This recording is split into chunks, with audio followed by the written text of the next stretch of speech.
wonderful day, whatever time it is, wherever you are. Hope you're doing good and doing well. And this video is about some things related to what's happening here in the Middle East. They're coming to you live from Israel, and it's about the right of return, or as I would call it from a trading point of view, the right of returns on investment, or the right of return on investments in Israel, and I guess you could say Palestine if you want. And I won't get into the history of the name of the land and all that. I'll avoid that for this conversation. But the point of the right of return in Israel has always been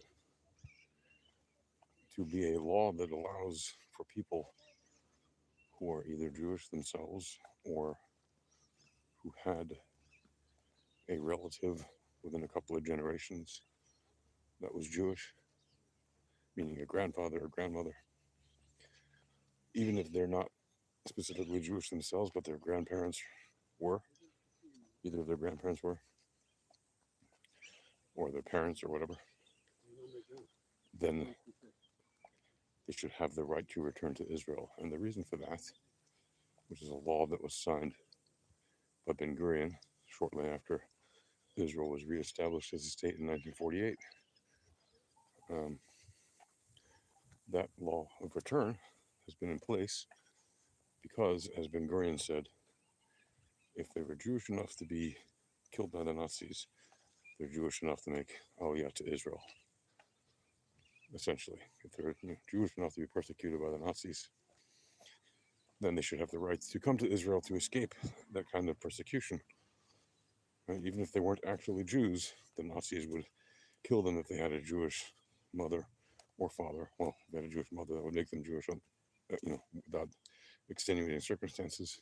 But for most people, if you had a Jewish father but not mother, then you're not technically Jewish unless you went through conversion or something. So you'd be considered Jewish enough by Germany during the days of the Nazis to have, to have killed you, even for being Jewish, or at least persecuted you in many ways, and then kill you, because they certainly killed a lot of Jews and people who were really, sons of Jewish fathers but who weren't Jewish themselves, or children of a Jewish grandparent but not Jewish parents. So the Nazis certainly killed a lot of people who weren't officially Jewish, but according to Jewish tradition, but were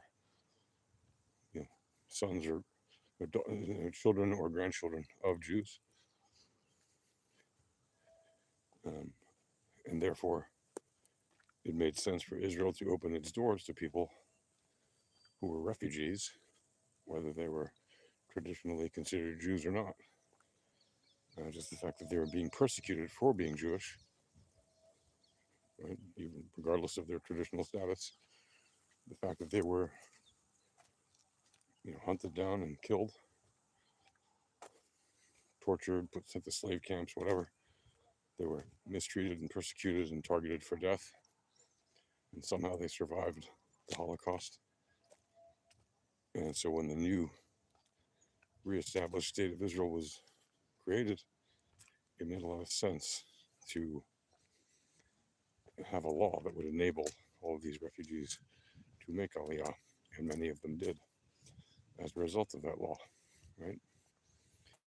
It gave them assurance, and to this day it gives assurance to people that no matter what happens in the world, if you're a Jew and you feel that you are being persecuted, or you want to avoid that feeling, and you live in some other place, there is always a country that you can come to, which is your homeland, your ancient indigenous homeland,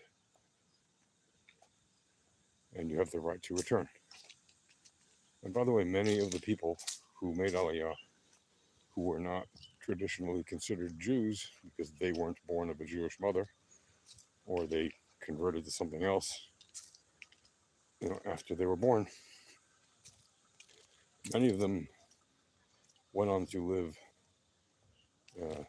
lives in Israel that a lot of them included converting, properly or whatever, fully to Judaism, and even having Jewish families themselves, Jewish children, etc. And many of them who didn't convert or complete their conversion to Judaism still went on to live lives that were essentially very Jewish, because they were living their lives in Israel among Jews, living a very Jewish life by default, and even having children that were born and raised in Israel. And if they happened to, marry a Jew, and the Jew they married happened to be a woman who gave birth to children, then those children became Jewish, were born Jewish. So why does it matter? And why do I put the snarky title of return on investments, right, instead of just the right of return? Well, it's the return on investments, and it's the right of return on investments because the people that reestablished the state of Israel invested a lot into reestablishing the state of Israel. They invested time, they invested money, they invested manpower, a lot of material resources, a lot of emotional investment. A lot of investment was made into this land to reestablish it as a state for the Jews, by the Jews, about the Jews. That doesn't mean it's a country that is run by Jewish law. It is not. It is a secular state in its governance. Have there been an increasing number of laws moving the country towards a slightly more religiously governed state? No, I would say no, but I would say that there have been a few things that are maybe a little bit more nationalistic, and they have definitely religious undertones in them.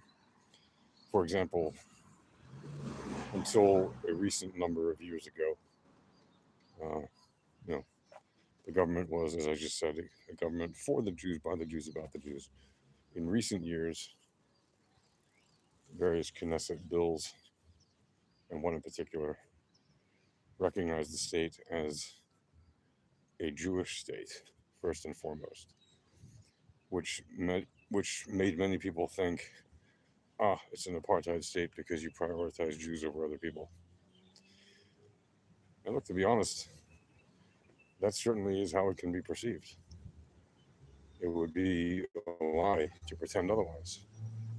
But it is not what they said it would be, by any means. Right? If you look just at the sheer overwhelming statistics and reality of what is happening, what happens in Israel is you have a country of almost 10 million people,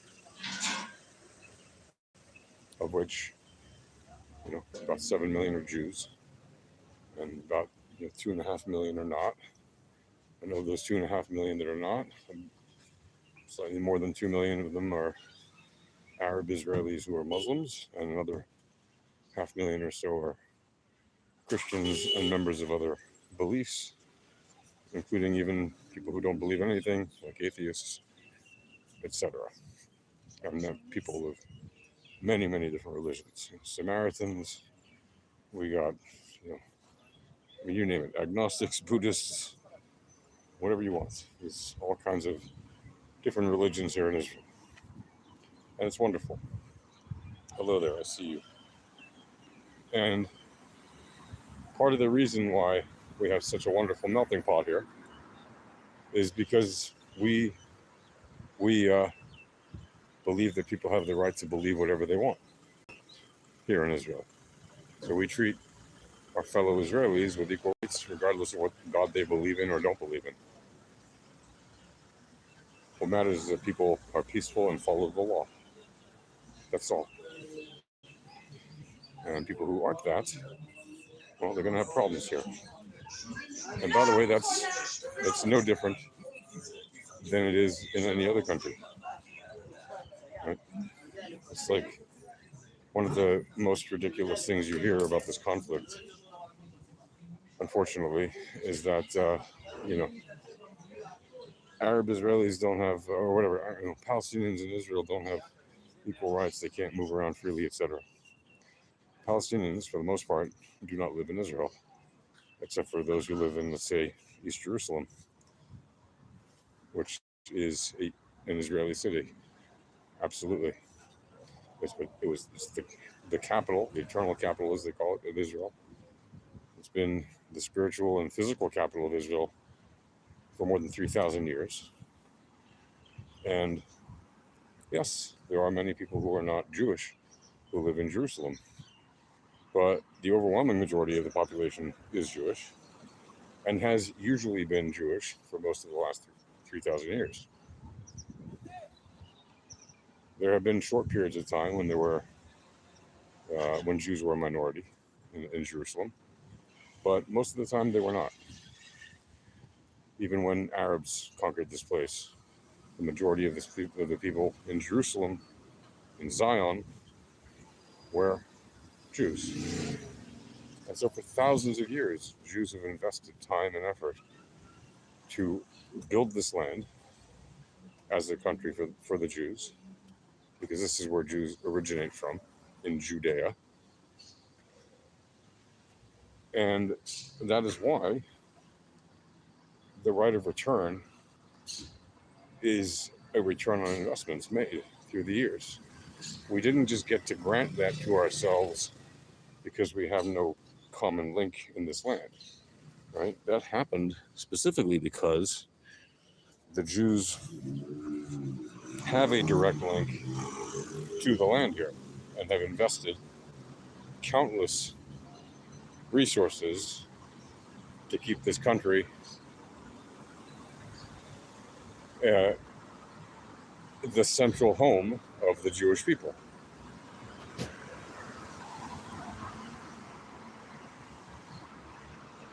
And by the way, likewise for the Palestinians who want a right of return to Israel.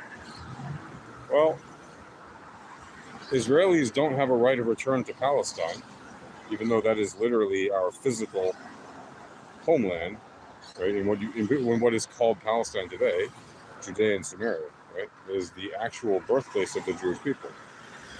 And yet we don't have the right to go there. Right? When people complain about Israel being an apartheid state, the only apartheid in the region between Israel and Palestine, I won't go into other countries, but the only apartheid in the region of Israel and Palestine is actually happening in Palestine. Like, consider what how many Jews are allowed to live in so-called Palestine these days. The answer is zero. The only Jews alive under any Palestinian control right now are hostages. The IDF is in Gaza, and they're not under Palestinian control. They are fighting the Palestinians. So they are not there by the grace of Palestinians. They're not kept alive by the grace of Palestinians. They are fighting against the Palestinian terrorists who are holding Israeli hostages. Right? So that's an important differentiator between those two sides. And it's why the right of return on investments is not the same, among other reasons, that the Palestinians have not invested, unfortunately, in building an actual state. They have only a homeland for their people. They've only invested in trying to destroy an existing state and an existing people who are indigenous to this land. In other words, they refuse to accept our ancestral claim and, obvious kinship to this land. But they expect us to accept theirs. despite the fact that theirs is much newer than ours, like by thousands of years. But yeah, we're supposed to accept that without any problem. Anyway, that's it for now. Talk to you later. Shalom.